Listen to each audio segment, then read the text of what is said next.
चोरी करता है, पैसे कहाँ हैं? घर में अनाज खत्म हो गया है रामू। बच्चे सुबह से भूखे हैं। भगवान, मजाक कर रहे हो क्या? 10 रुपए में क्या होगा? बाबा, आज खाना मिलेगा ना? ये तो जादू है, जादुई नोट। कभी कभी भगवान हमें वो देते हैं जो हम चाहते हैं, लेकिन उसी के साथ एक परीक्षा भी छुपी होती है। और अगर इंसान उस परीक्षा में हार जाए तो जो मिला होता है वो भी छिन जाता है। एक छोटा सा गांव जहां मिट्टी के घर और टूटी हुई उम्मीदें रहती थी, वहीं रहता था रामू। आज भी काम नहीं मिला। घर में अनाज खत्म हो गया है रामू। बच्चे सुबह से भूखे हैं। बाबा, आज खाना मिलेगा ना? रामू के पास जवाब नहीं था, बस आंखों में शर्म और दिल में दर्द था। हर रोज की तरह रामू गांव के बाहर एक पुराने पेड़ के नीचे बैठा था। वही पेड़ जहां वो अपना दुख भगवान से कहता था।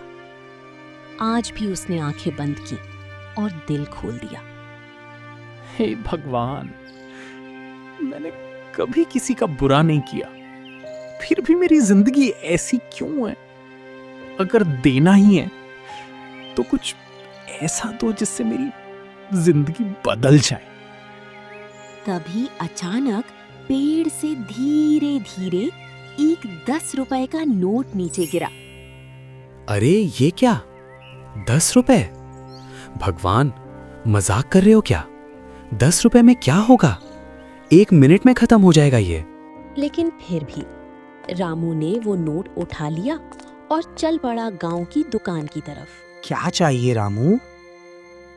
भैया, थोड़ा चावल दे दो। रामू ने 10 रुपए का नोट दिया और सामान लेकर बाहर निकल गया। लेकिन जैसे ही उसने अपनी जेब में हाथ डाला, अरे ये कैसे? फिर से वही 10 का नोट? रामू को यकीन नहीं हुआ।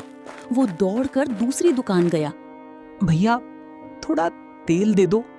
इस बार भी जैसे ही वो दुकान से बाहर आया, नोट फिर उसकी जेब में वापस था। ये तो जादू है। भगवान, आपने मेरी सुन ली। अब रामू रोज अलग अलग दुकान जाता, कभी दूध, कभी सब्जी, कभी मिठाई।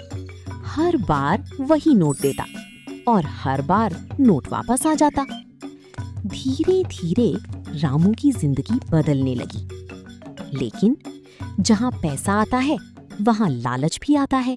अगर ये नोट बार बार आ रहा है तो मैं क्यों ना कुछ बड़ा करूं। अब रामू ने जरूरत से ज्यादा चीजें खरीदनी शुरू कर दी। महंगी चीजें, सोना, कपड़े। आज तो पूरा बाजार खरीद लूंगा। वो लोगों को बेवकूफ बनाने लगा, झूठ बोलने लगा और बस पैसा ही पैसा सोचने लगा। एक दिन रामू शहर गया। इतना सारा सामान, पैसे दो। लो, मेरा जादुई नोट। लेकिन इस बार जैसे ही वो दुकान से बाहर निकला, उसने जेब में हाथ डाला। नोट कहाँ गया? उसने फिर देखा, फिर खोजा, लेकिन नोट गायब हो चुका था। दुकानदार ने उसे पकड़ लिया। चोरी करता है, पैसे कहाँ हैं? रामू के पास कोई जवाब नहीं था। उसे मार पड़ी, बेइज्जती हुई और वो फिर उसी पेड़ के नीचे आ गया। भगवान, आपने मुझे सब कुछ दिया था, लेकिन मैंने लालच कर लिया। अब समझ आया। पेड़ शांत था, हवा चल रही थी, लेकिन इस बार कोई नोट नहीं गिरा। इस कहानी से हमें ये सीख मिलती है कि जो इंसान जरूरत से ज्यादा चाहता है, वो जो उसके पास है वो भी खो देता है। वीडियो कैसी लगी अपनी राय कमेंट में जरूर बताइएगा।